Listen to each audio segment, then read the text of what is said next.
ہار مان رہے ہو؟ تمہارے پاس اللہ ہے جو آپ کے مشکل وقت کو بھی آسان بنا دے گا۔ اللہ آپ کے ساتھ ہے، انشاءاللہ سب ٹھیک ہو جائے گا۔ تم کیوں ہار مان رہے ہو؟ تمہارے پاس اللہ ہے جس کے قبضے میں ساری کائنات ہے، جو بادشاہوں کا بادشاہ ہے۔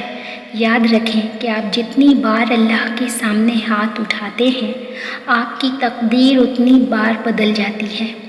تم پھر مایوس کیوں ہو رہے ہو؟ آپ کے پاس اللہ ہے، کائنات کی ہر چیز اس کے کن کی محتاج ہے۔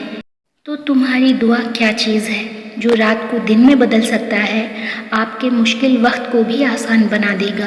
وہ آپ کو آزما رہا ہے تاکہ آپ مضبوط بن جائیں۔ صبر کرو، وہ آپ کو آپ کی سوچ سے زیادہ نوازے گا۔ مسلسل دعا کریں، اپنی خواہش اللہ کے سپرد کر دیں اور معجزات کا انتظار کریں۔ جہاں کوئی نہیں ہوتا وہاں اللہ ہوتا ہے۔ جب سب چھوڑ جاتے ہیں تو اللہ تھام لیتا ہے۔ جہاں ساری امیدیں دم توڑ جاتی ہیں، سارے سہارے ختم ہو جاتے ہیں، وہاں ہمارا رب روشنی دیتا ہے، گرنے سے بچا لیتا ہے۔ اگر اتنے انتظار کے بعد اللہ نے آپ کو خالی ہاتھ چھوڑنا ہے تو اتنی تکلیف کیوں دیتا؟ اگر اللہ نے تمہیں نوازنا ہی نہیں تھا تو وہ تمہیں مانگنے کا طریقہ کیوں سکھاتا؟ اگر اللہ نے راضی ہونا ہی نہیں تھا تو سجدوں تک کیوں لے کر آیا تمہیں؟ تقدیر میں نہیں لکھنا تھا تو دل میں کیوں لایا؟ ذرا سوچیں اور اپنے دل سے پوچھیں۔ آپ جانتے ہیں دعا ہی وہ واحد چیز ہے جو اللہ تعالیٰ کے لکھے ہوئے فیصلوں کو بدل دیتی ہے۔ راستہ دشوار ہوگا لیکن کچھ دیر تک سمجھ آ جائے گی۔ کوئی دیر نہیں تھی، جو تھی وہ خیر تھی۔ جس طرح بچے تم سے کچھ مانگتے ہیں اسی طرح اپنے رب سے مانگو، بالکل ایک بچے کی طرح۔ یقین رکھو وہ سب کچھ دے گا کیونکہ وہی تو دے سکتا ہے۔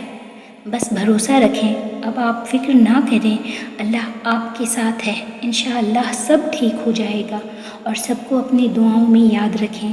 آپ کسی کے لیے دعا کریں گے پھر فرشتے بھی آپ کے لیے دعا کریں گے۔